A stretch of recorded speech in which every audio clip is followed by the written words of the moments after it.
একটা একটা মধ্যবিত্ত পরিবারের ছেলের বয়স যখন 24 পার হয়, তখন তার জীবনে শখ বলতে আর কিচ্ছু থাকে না। তখন শুধু ধৈর্য ধরা আর পরিস্থিতির সাথে ছেলেটির নিজেকে মানিয়ে নেওয়া ছাড়া তার সামনে কোনো উপায় থাকে না।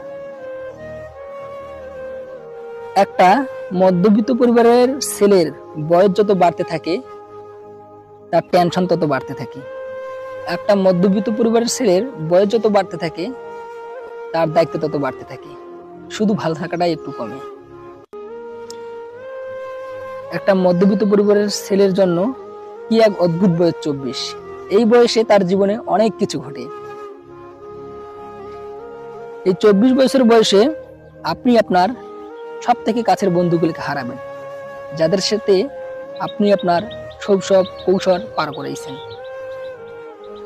এই 24 বছর বয়সে আপনি প্রতিষ্ঠিত হতে না পারলে আপনি আপনার শখের নারীটাকে হারাবেন, যাকে কিনা কোনোদিন আপনি হারাতে চান নাই। এই 24 বছর বয়সে আপনাকে আপনার বাবা মার দায়িত্ব নিতে হবে, তাদের চিকিৎসার টাকা জোগাড় করতে হবে, সংসার চালানোর দায়িত্ব নিতে হবে, ঈদে বোন জামাইদেরকে মার্কেট করে দিতে হবে।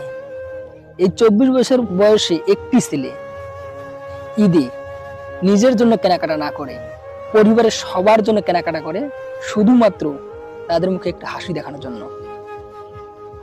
রাত 12টার পর সবাই ঘুমিয়ে যায়, কিন্তু একটা মধ্যবিত্ত পরিবারের ছেলে রাত 12টার পর ঘুমাতে পারে না। তারা রাত 12টার পর জেগে জেগে তাদের জীবনের হিসাব মিলায়, তারা সিদ্ধান্ত নেয়। তবে আমি তাদেরকে বলবো, রাত 12টার পর জীবনের কোনো সিদ্ধান্ত নেবেন না। সিদ্ধান্ত যদি নিতেই হয় দুপুর 12টার প্রচন্ড রোদে সিদ্ধান্ত নেবেন। কেননা দুপুর 12টার সময় সিদ্ধান্ত নিলে সেই সিদ্ধান্ত আবেগ কম থাকবে, বুদ্ধি বেশি থাকবে। এই 24 বছর বয়সটা এমন, যদি এই বয়সে কোনো কিছু হারাই তাহলে নিজেকে শেষ করে দিতে ইচ্ছা করে। যদি শখের নারীটাকে হারিয়ে ফেলি তাহলে মনে হয় মরে যাই। যদি প্রতিষ্ঠিত হতে না পারি তাহলে হতাশ হই।